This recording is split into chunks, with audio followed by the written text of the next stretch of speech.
해외에 투자하라 이런 조언 요즘 많이 접하실 수 있을 것 같은데요. 기사도 많이 나오고 투자 설명회도 참 많습니다. 국내 투자하는 것도 어려운데 해외 투자하라니까 조금은 막연하게 느끼시는 분들, 오늘 이 시간에는 해외 투자가 대체 뭔지, 구체적인 투자 방법은 어떤 게 있는지 한번 알아보도록 하겠습니다. 뉴스핌 이광수 기자 나와 있습니다. 네, 안녕하십니까? 안녕하십니까?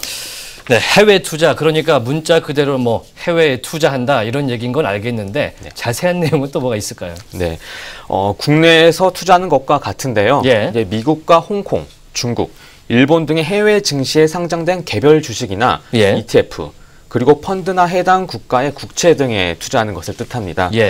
투자 대상이 국내가 아니라 해외라는 것이지 뭐 우리가 몰랐던 특별한 상품이 있는 것은 아닙니다. 말 그대로 해외에 투자하는 거잖아요. 네. 그렇다면 가장 친숙한 주식부터 좀 알아보죠. 뭐 해외 주식 투자 굉장히 늘었다면서요. 네. 한국예탁결제원의 해외 주식 잔고를 좀 보면요. 지난 2011년에는 전체 잔고가 2조 원 안팎이던 것이 2014년에는 4조 원, 올해 들어서는 7조 원을 넘었었습니다. 이제 국내 증권사 가운데서는 미래에셋대우가 해외 주식을 고객들에게 가장 많이 권유하는 그런 증권사로 알려져 있는데 미래에셋대우의 해외 주식 잔고는 지난 3월에는 9,300억 원 수준이었는데 지난달 말에는 1조 6,800억 원으로 넉 달 동안 약 75%가량 늘었습니다. 4달 동안 75%가 늘었군요. 그만큼 해외 투자, 주식 투자를 많이 하고 계시는 건데 이 국내 투자자가 해외 종목에 투자하는데 사실 절차가 좀 복잡하지 않은지 이런 고민이 많으세요. 어떻습니까? 네, 예상외로 간단합니다. 국내 주식 투자하는 방법과 똑같은데요. 일단 증권 계좌가 없는 투자자들은 지점을 방문하거나 비대면 서비스 등을 통해서 계좌를 만들면 되고요. 기존 국내 주식 투자자들은 몇 가지 약관을 읽고 해외 증권 상품 등의 동의 절차 등을 거치면 해외 주식 투자를 할 수가 있습니다.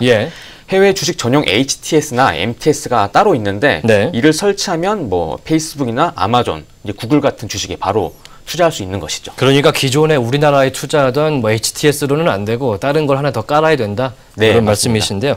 생각보다 그렇게 까다롭다 이렇게 생각은 들지는 않는데 만약에 미국에 투자를 한다 그러면 사실 달러화가 필요하잖아요. 환전은 어떻게 되는 개념이죠? 네, 뭐 이미 달러화를 가지고 있는 투자자라면은 지점을 방문해서 외화이체 방식으로 입금을 한 다음에 달러화를 입금해서 입금 투자를 가능하고 달러가 없다고 하면은 이제 각 증권사 HTS나 MTS를 보면은 이렇게 바로 환전 기능이 있습니다. 버튼이 있군요. 해당 국가 통화로 바로 환전이 가능하고요. 은행과 환율도 큰 차이가 나지 않다고 합니다. 이제 은행을 계열사로 둔 증권사들이 있죠. 이들이라면은 뭐 은행과 정말 차이가 없고 환전은 우리 시간으로 오전 9시부터 오후 4시까지만 가능합니다. 투자는 해당 국가의 증권 시장이 열리는 시간에 가능할 테고요. 이제 가령 미국으로 따지면 우리 시간으로 밤 11시 반부터 오전 6시까지 가능합니다. 홍콩의 경우에는 오전 10시부터 오후 1시, 그리고 오후 2시부터 오후 7시까지 거래가 가능합니다. 원화 강세 때에는 해외 주식 투자가 유리하지만 아무래도 원화가 약세 국면에서는 약간 환차손을 볼 수 있다는 점 주의해야 됩니다. 확실히 위험성이 높군요. 그런데 최근에 국내 주식 투자할 때는 뭐 수수료가 무료다 이런 광고도 많이 있는데 해외 주식을 거래할 때는 수수료가 무료는 아니잖아요. 안타깝게도 그렇습니다. 증권사마다 조금씩은 다른데요.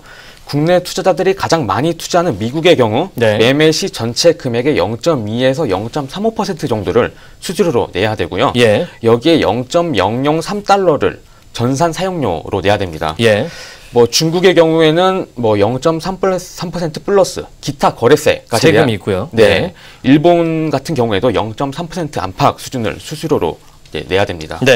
증권사마다 그리고 주문 수량에 따라 또 다른 수수료를 적용하기도 하고 또 최소 수수료나 뭐 기타 거래세 면제를 해줄 때도 있거든요. 그래서 증권사별로 혜택을 비교해서 좀 수수료를 절약할 수 있는 방법 등을 강구해 봐야 됩니다. 지금 화면으로 수수료 이제 표가 나가고 있는데요. 계속해서 확인을 하시면서 어느 곳이 싼지 한번 확인해 보시는 것도 좋을 것 같습니다. 주식 다음으로는 사실 일반 투자자들에게 가장 친숙한 것, 뭐 펀드가 되겠죠. 이거는 좀 어떻습니까? 말 그대로 해외 주식에 투자하는 펀드인가요? 정확합니다. 그런데 한 가지 약간 짚고 넘어가야 될 것이 있는데요. 해외 투자는 물론 약간 비과세 혜택까지 노릴 수 있는 상품이 있습니다. 말 그대로 비과세 해외 펀드라고 불리는데요. 비과세 해외 펀드는 해외 상장 주식에 60% 이상 투자한 펀드에 1인당 3천만 원 범위 내에서 투자일로부터 10년간 매매이익과 평가이익 등을 비과세 혜택을 제공하는 투자 상품입니다. 예. 근데 가입 대상에 제한이 없고 소득이 없는 주부나 미성년자들도 가입할 수 있습니다. 네. 또 중간에 인출도 가능하고 중도 해지에 따른 세제상의 불이익도 없는 것이 장점이 굉장히 많군요. 네네, 맞습니다. 예.